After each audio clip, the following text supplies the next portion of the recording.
$350 to rent a shed. Let's have a look. Hello everyone, Florian here, and welcome to another episode of HeiseSays. Grab your stein of coffee and let's check out this article on Yahoo Finance about a shed, a renovated shed, for only $350 a week. What do you reckon, guys? Let's see if this is a good one. Oh, okay, yeah. A backyard shed on offer in Melbourne's eastern suburbs is the latest in a long list of questionable rental properties across the country as desperate tenants try to find suitable housing. The accommodation is a recently renovated, according to the poster who advertised this property on Facebook, this week for an asking price of $350 a week, including bills. Now, is it legally habitable? That's the question. Does it meet all of the requirements? I mean, it doesn't look, it doesn't look glorious, but it doesn't look that bad. Remember that shed we saw on the sunny coast where you could literally see through the gaps? The price is cheaper than many properties in the Croydon area, where the median rental price is $500, according to realestate.com.au, up 4.2% on last year. But this particular residence, being flogged as a bungalow, is looking a little worse for wear. But I've seen worse. We have seen people rent out worse. I can smell the mold from here, one person said, of the somewhat dilapidated. How is it dilapidated? I mean, what have we got here? There's some translucent sheeting there. The windows all seem to be enclosed. There's no holes in the side of the building. It's just tired and old. As a student, I was renting a place in a crappy old Queenslander for a room for $50 a week, and it was a shithole, but it was cheap. Are we getting a little bit too precious, perhaps? Is that what's happening? So, surrounded by an overgrown garden, $350 a week, not month, as the title says. For half of someone's backyard, asbestos shed. Quick, everyone, this dream home won't last long. The photos show a depressing living arrangement.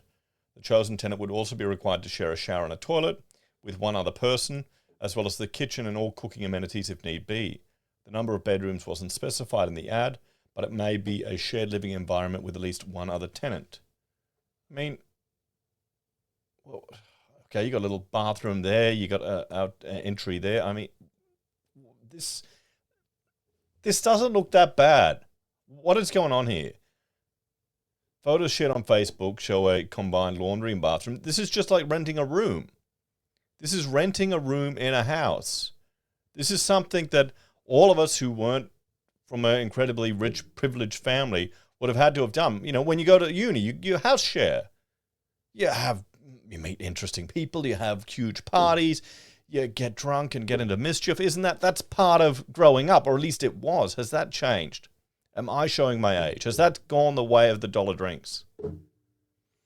There's also a dividing wall to the kitchen with an open living space. It's not known if this is considered the bedroom. Where do we see that? We had one student living with us when Rachel and I were living in Kangaroo Point. We had a little place we were renting across the road from Finlayson's. So it was 4 lanes of traffic there, 2 lanes there. The Piney Hotel was up the road, so you get the drunks. Whenever there's the footy, you get all the drunks and everyone walking up. It wasn't too bad. We could walk to the German club. If you haven't been to the German club in Brisbane, you've got to go, guys. If you like a good beer, go to the German club. Okay? Trust me. And it wasn't bad. We had one student who was an international student, a friend of ours, and she lived with us after we'd already rented out the other rooms. It was a 2-bedroom place, so Rachel and I were in the master bedroom. We rented out the other middle room to someone else. And then we divided up the dining room. We built a little half-height wall for her to get somewhere to sleep. And she got a place really dirt cheap for $50. She ended up doing a runner on us and going back home because she ran out of money. I think her father died, and it all got really messy with her able to afford to stay here. So I think Rachel's still using her handbag that she left and gave us all her old stuff. So it wasn't too bad. You got to help out a friend. But I don't know.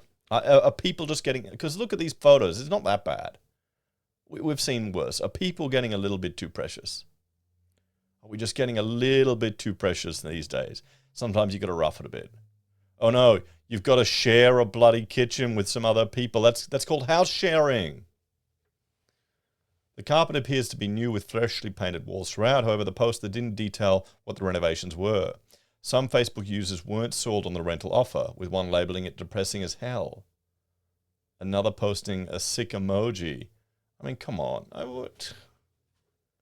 Yeah, whoop-de-doo. I mean, come on. It's a rental. Aussies are growing increasingly tired of subpar rental properties that they're being flogged at for extortionate rates. Well, that's what the market is. The market provides, it demands. If you stop voting for these bloody politicians that are against development and the whole not in my backyard crowd, then maybe you'd get a few more dwellings. But no, this is Australia. We're a bloody nanny state. We're a very interventionist government in the economy. Everyone wants everyone else to take care of them. They don't want any responsibility. This is what you get. Okay? Comrade, this is how you're going to live. Hey, at least there's not bloody Soviet-era precast that's fallen down.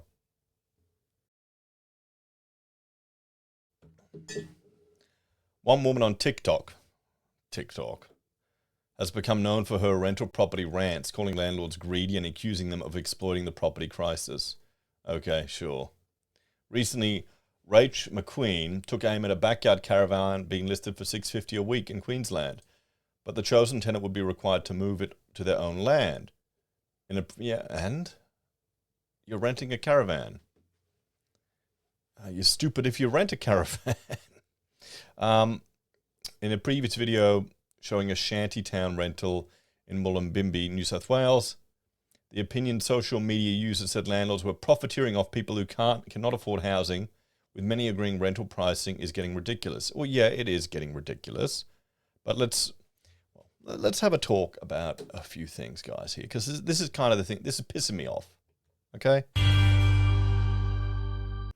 So we've got people bitching and moaning about rental properties and affordability.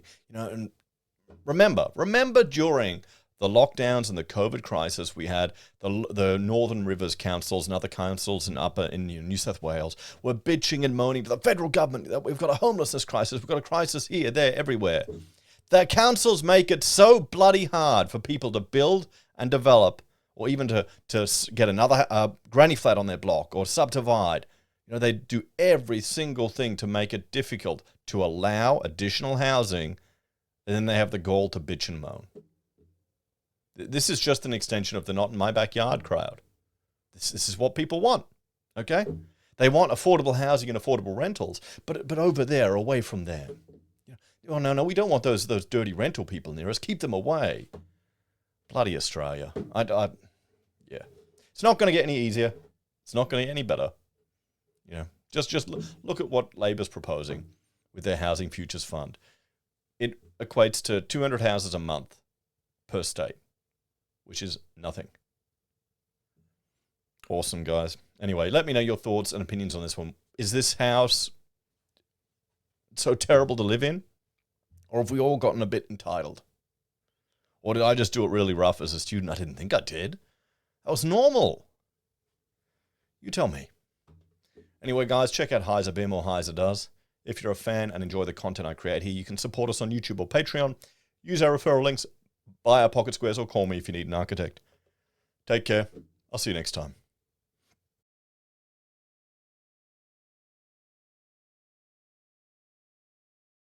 Are we just getting too precious?